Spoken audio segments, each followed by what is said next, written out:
Yo, what's going on guys, ARK here. Welcome back to another video for Lost Ark, and today I want to talk about another brand new class. Now admittedly, at this current moment in time, this class is just for the Korean version of the game, but given that we don't currently have a release date for the Western version, keep in mind obviously we had the alpha, the beta and whatnot, so at some point in the next few months this will be released in the West, so again, that much you don't have to worry about. We are getting Lost Ark in the West and I cannot wait for it.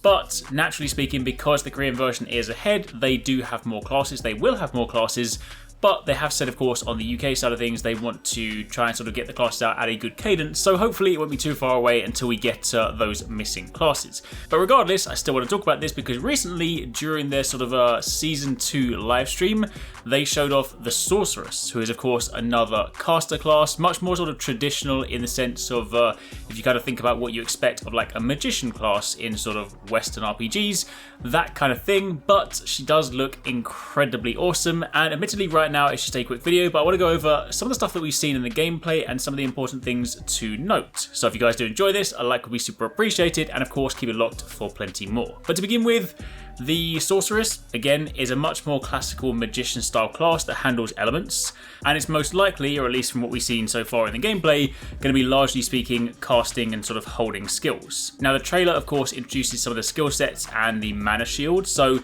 interestingly when you're casting you might sort of see this bubble appear around the Sorceress. This is a mana shield, and interestingly that takes or consumes your mana as opposed to health, so basically given that casters are typically quite squishy, you can actually use this to firm incoming attacks or sort of give you that breathing room to basically cast, because of course casting abilities do take time and sometimes you're left kind of open, so being able to have a sort of mana shield is another sort of line of defense. Now of course extended from there, you have the tripod skills. The tripod skills for the Sorceress will actually change the elements and the specialization.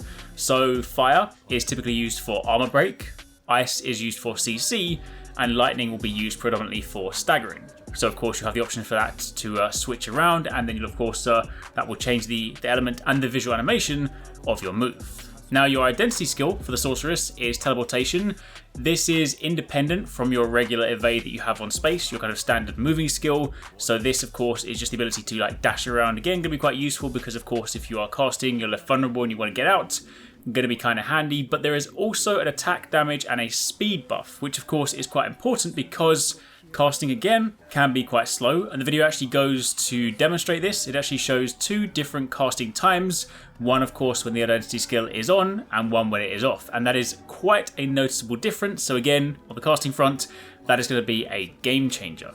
It's also worth noting, recently on the Korean server, they introduced a new engraving that increases damage and speed of casting and sort of holding skills. So it's probably also somewhat linked to that, given that sort of the direction they're going in with that. But either way, that is pretty much what we have. The skills themselves look fantastic. I mean, anytime they show off a new class, it just looks incredible. I love those sort of spiky icicles being rained down from the sky.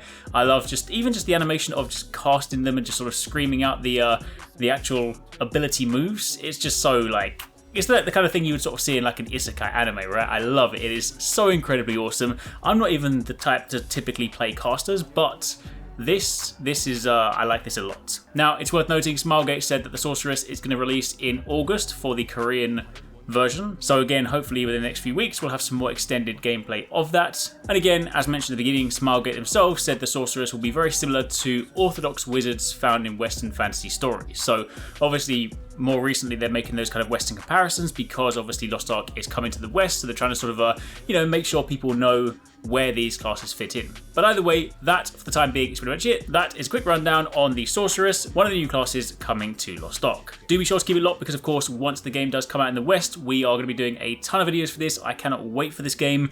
I've already covered it for quite some time already, and I intend to do much more of that once we get hands on with the full game, so do keep it locked if you like Lost Ark. If you want to catch more from us at ARK Gaming, don't forget you can catch the guys TwoSixNine and Paradise Central streaming over on Twitch weekdays, playing a variety of games. If you guys want to jump in, tune in, watch, and even join in, then make sure you check them out. The links to those are in the description box down below, and of course you can join the Discord to get involved in all of the discussions.